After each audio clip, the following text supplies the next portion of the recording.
건축가 김중업의 생애, 소년 거장이 되다. 안녕하세요. 김중업 건축박물관입니다. 오늘은 건축가 김중업의 생애에 대해 알아볼 건데요. 건축가 김중업은 누구일까요? 김중업은 한국 현대건축을 대표하는 건축가예요.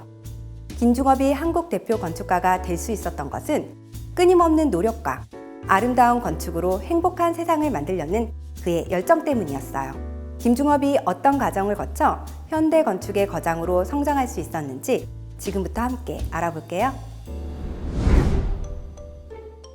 김중업은 1922년 평양에서 태어났어요. 군수인 아버지를 둔 유복한 가정환경에서 어린 시절을 보냈지요.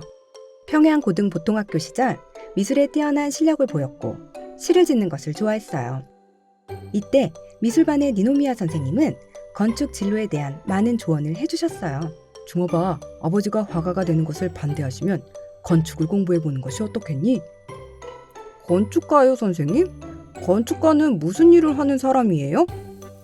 건축가는 우리가 사는 집과 멋진 건물들을 설계하는 사람이란다. 건축가는 예술적인 감각도 중요하니까 노예 재능도 잘 살릴 수 있어. 김중업은 선생님의 권유로 건축가가 되기로 결심을 해요. 그리고 아버지를 설득하여 일본의 요코하마 고등공업학교에 건축과에 진학했어요. 공부하는 책상 앞에는 존경하는 건축가 르꾸로비지의 사진을 붙여두었어요. 우수한 성적으로 건축과를 졸업한 김중업은 3년 동안 일본의 마스다 히라타 설계사무소에서 일할 기회를 얻어 건축 실무도 익혔어요. 1944년 한국으로 돌아온 김중업은 서울대학교, 한양공과대학교 등에서 건축을 가르쳤어요. 6.25 전쟁으로 부산으로 피난 가서도 시인, 미술가 등과 교류하며 예술과 건축 활동을 멈추지 않았어요. 1952년 김중업은 유네스코에서 주최하는 제1회 국제예술가 대회에 한국 예술가 대표 중 한 명으로 뽑혔어요. 그리고 다른 예술 대표들과 함께 이탈리아 베니스에서 열린 국제예술가 대회에 참석했고 그곳에서 르꾸르비지에를 만났어요. 저는 한국에서 온 김중업입니다. 오랫동안 선생님을 존경했습니다. 선생님의 건축사무소에서 일하고 싶습니다.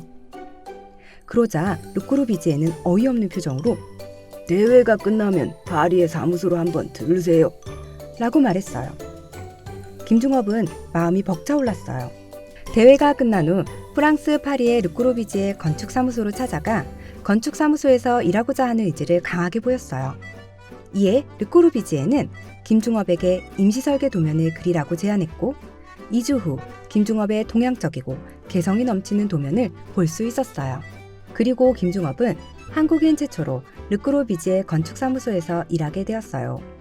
김중업은 르꾸르비지의 건축사무소에서 하루에 20시간 이상 일을 하며 르꾸르비지의 건축을 깊이 연구했어요. 그래서 20세기를 대표하는 롱샹 성당, 샹디가르, 메종자울 등의 르꾸르비지의 프로젝트에 참여했어요. 하나의 건물을 완성하기 위해서 100여 장의 도면을 그리기도 했어요.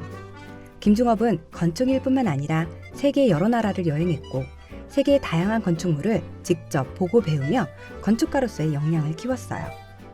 인상적인 건축물은 수첩에 그림이나 글로 기록하기도 했어요. 김중업은 르꾸르비지의 건축사무소에서 3년 2개월 동안 일한 뒤 한국으로 돌아와 김중업 건축연구소를 설립했어요. 그리고 건축물 도면과 스케치, 모형 등을 모아 1957년 김중업 건축 작품전을 개최했어요. 이 전시회는 한국 최초로 열린 개인 건축 전시였어요. 당시 건축을 작품으로 전시한다는 것은 흔한 일이 아니었죠. 그래서 당시 언론들은 김중업 전시회를 크게 조명했어요. 이후 그는 서강대학교 본관, 유유산업 안양공장, 주한 프랑스 대사관 등을 설계하며 새로운 건축을 선보였어요. 김중업은 르꾸르비지에의 건축 이론을 한국 건축에 접목시켜 건축과 자연이 어우러지는 아름다운 건축물을 짓기 위해 노력했어요. 지금까지 건축가 김중업에 대한 성장 과정과 건축에 대한 그의 열정을 알아보았어요. 소년 김중업이 어떤 과정을 거쳐 한국 대표 건축가가 되었는지 이해하는 데 도움이 되셨나요? 김중업 건축박물관에 오면 김중업의 전체적인 삶과 작품에 대해 더 자세한 내용을 볼 수 있으니 꼭 방문해 주세요. 그럼 다음에 또 만나요. 안녕.